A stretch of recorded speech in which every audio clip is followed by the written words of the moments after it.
Assalamualaikum warahmatullahi wabarakatuh. Jumpa lagi di channel saya Faisal M. Channel ini membahas tentang peternakan domba, sapi, kambing, dan seputar kuda pacu. Semoga teman-teman sehat selalu dan dimudahkan rezekinya. Amin. Nah, ini di kesempatan kali ini itu saya mau menjawab pertanyaan yang sering ditanyakan lewat WA biasanya. Tentang bukan pedetan ini, bukan, tapi kandang ini. Nih kandang ini. Yang sering ditanyakan itu kandang ini. Kandang ini. Pertanyaannya begini, simpel saja.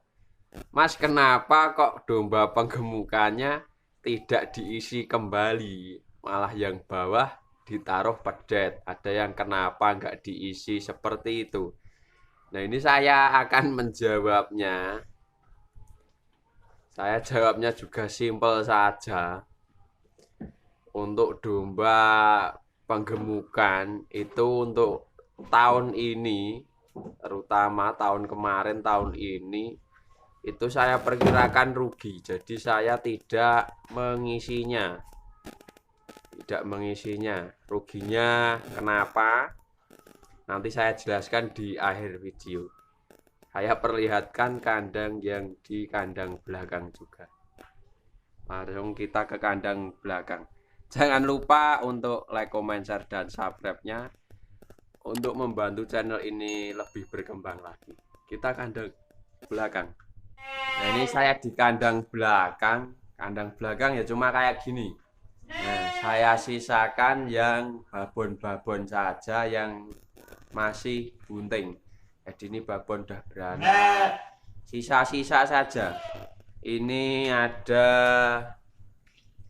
babon juga, itu beranak dua. Dulu pernah beranak 2 kali, di sini beranak 4. Videonya tak taruh di sini. Ini ada videonya juga. Beranak 4 itu dulu. Sekarang cuma beranak 2, betina semua juga. Nah, untuk kandang belakang. Kita ke kandang yang sana.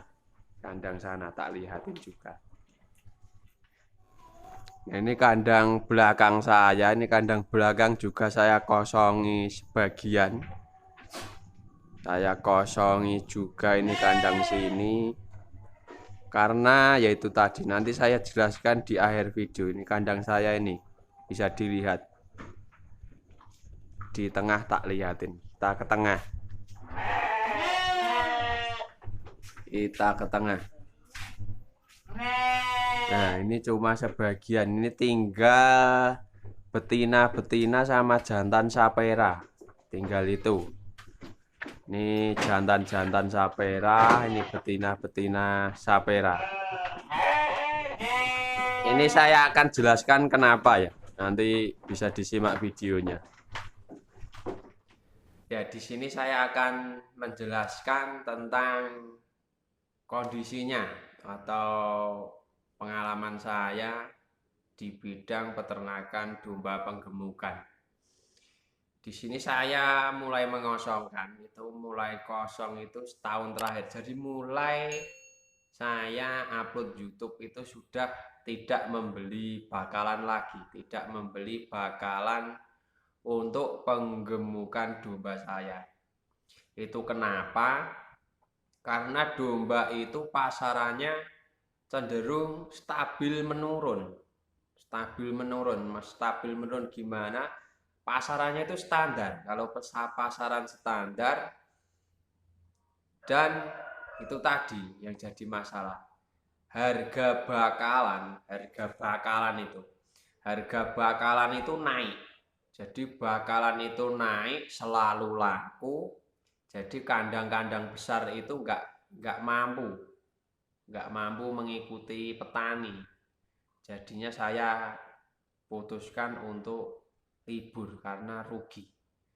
Ruginya itu pertama, harganya lemon, harganya yang sudah gemuk, itu harganya stabil menurun.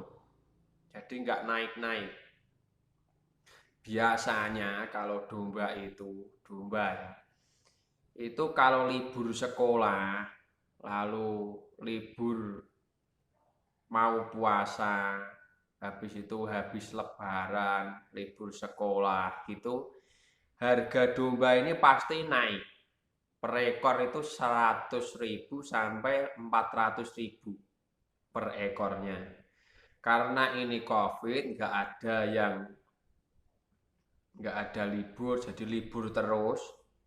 Lalu tidak ada yang kumpul-kumpul, nggak ada yang syukuran. Jadi ini stabilnya menurun. Nah, seperti yang kekah nggak ada, seperti orang sunat nggak ada. Biasanya itu kalau sini tuh orang sunat itu sama kekah. Biasanya kekahnya waktu lahiran satu karena anaknya laki-laki kan dua. Nanti waktu sunat ada lagi, kadang ada yang tasakuran seperti itu. Jadi ini ditunda. Jadi harganya jadi stabil, nggak ada harga jingkatan, ada harga naiknya sebentar tuh nggak ada. Sedangkan yang kedua faktor yang kedua itu adalah harga bakalannya. Bakalan domba itu dari 3 tahun yang lalu, yang saya alami, naik terus.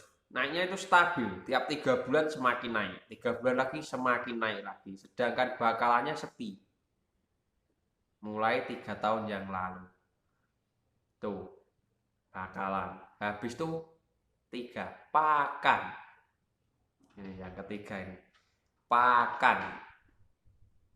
Kalau masalah pakan ini paling sulit. Karena pakan ini kalau dipakan jelek nanti panennya lama, dipakan bagus panennya agak cepat tapi harganya lagi. Nah, seperti itu. Jadi di domba ini emang untungnya itu minim. Untungnya minim. Kalau sekarang ini apa ya namanya ya? Contoh sekarang.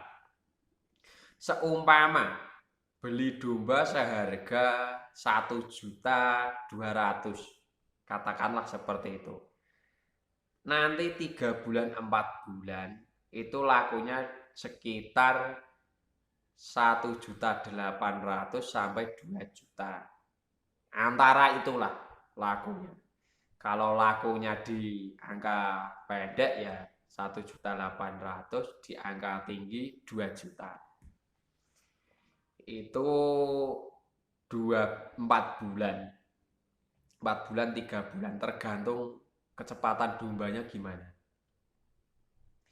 Itu pakannya bisa dihitung berapa pakannya. Lalu waktu beli, kalau saya dulu, yang saya praktekkan dulu ya, saya itu beli ke pasar sendiri, saya gemukin sendiri, pakan cari sendiri, kalau gemuk saya bawa ke pasar sendiri. Jadi rantainya ini saya hancurkan dulu. Kalau ikut mitra, pengalaman saya yang ikut mitra, itu kalau memasukkan dia tetap ambil untung dulu. Habis itu pakannya kalau ikut mitra tetap disetir sama mitra biasanya. Kalau bisa dipakan sendiri, nanti pengambilannya waktu mitranya ini lama. Kalau pakannya ikut mitra, pengambilannya bisa cepat, tapi ambilnya diambil murah. Jadi kalah di mitra, kita kalah di rantai. Kalau saya hancurkan rantainya, juga masih kurang untung loh. Seperti yang saya alami. Mungkin teman-teman ada yang beda ya saya nggak tahu. Saya dulu itu kalau beli 1.200.000, 4 bulan itu lakunya ya sekitar itu tadi, 1.800.000, 2 juta. Kalau pas bagus. Kalau hari biasa ya 1.800.000, kadang kurang. Seumpama dikatakan 4 bulan. Katakan 4 bulan. Kalau punya saya dulu itu saya hitung pakan saya sama tenaga saya. 1 bulan itu saya dapat apa namanya? Dapat apa namanya? Itu loh. Pakan sama tenaga itu bisa menekan sampai 100.000 1 bulan per ekor.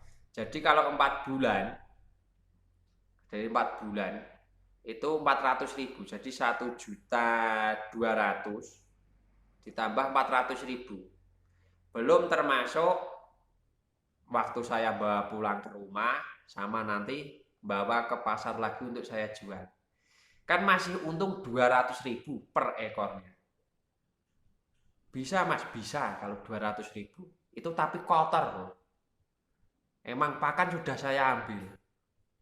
Tapi kotor, kotornya 200.000. Ini nanti yang jual ke pasar kadang sulit. Habis itu yang jual ke pasar sulit, habis itu transportasi. Transportasi kalau kita misalkan kita bawa L300, pulang beli bakal bawa L300, berangkat ke pasar bawa L300. Kan 200.000 ini minim. Kalau skalanya besar, ini yang di skala besar. Satu pasaran kita itu membuang atau menjual satu pasaran, jual 10 ekor itu sulit sekarang. Karena pembelinya juga sepi karena COVID ini. Warung sate nggak buka, tetap pada tutup warung sate. Yang beli sate juga minim. Yang akikah nggak boleh. Yang akikah ngumpulin orang banyak kan nggak boleh. Paling dibawa ke tetangga-tetangga sekitar. Belinya domba kecil kan nggak kelihatan. Kalau dulu kan tetap besar. Yang mempengaruhi faktor-faktor itulah. Jadi kalau peternak domba rugi, tetap rugi. Kalau bakalan seperti ini tetap rugi. Kalau 5 tahun yang lalu, 6 tahun yang lalu, yang saya alami, domba itu menguntungkan. Menguntungkannya di mana, Mas? Dulu itu saya beli bakar 200.000. Beli bakalan 200.000, 4 bulan. Laku saya itu di atas 1 juta. Kalau beli bakalnya 500.000, lakunya lemonnya nanti, lakunya lemon 500.000 itu di atas 1,5 itu udah pasti laku. Kalau dulu, ini lain ceritanya karena bakalan menanjak, habis itu lemonnya stabil saja, sama COVID ini nggak boleh mengumpulkan orang, jadi ya tetap di standar domba itu. Dibilang untung atau rugi, saya bilang rugi. Masalah selisihnya itu kalau saya prediksi itu cuma 200.000 kotor, belum kita membeli dan menjual. Kalau pakan sudah dihitung per ekornya. Seumpama per ekor ini satu pasaran bisa membuang atau menjual 10, beli 10 menjual 10, masih untung. Tapi satu pasaran buang 5 itu sulit buang 5. Kadang ada yang mau menerima gitu, tapi keuangan gimana Mas, kadang dibayar atau enggak. Ada juga kemarin yang menawar tempat saya, mau diborong tapi uangnya separuh dulu. Saya enggak mau, karena dari pengalaman saya, kalau seperti itu biasanya itu uangnya malah enggak balik. Enakan jual di pasar ke petani itu langsung cash. Kalau domba dibuat hutang-hutangan seperti itu malah tidak laku, malah semakin hancur. Itu adalah sedikit pengalaman yang bisa saya berikan. Kalau untuk tahun-tahun inilah domba penggemukan menangis karena yaitu tadi bakalan tinggi, pakan standar, jualnya standar. Jadi nggak bisa berimbang lah seperti itu. Bila ada teman-teman yang masih untung, bisa sharing, monggo tulis di kolom komentar. Kalau untungnya lebih dari itu, nanti saya juga ikut nggak apa-apa. Saya belajar lagi biar bisa untung. Kalau ada pertanyaan silakan tulis di kolom komentar. Nanti saya akan menjawabnya. Mungkin cukup sekian video dari saya. Jangan lupa untuk like, comment, share, dan subscribe untuk membantu channel ini lebih berkembang lagi. Terima kasih telah menonton sampai akhir. Saya Faisal M, salam dari lereng Gunung Merapi.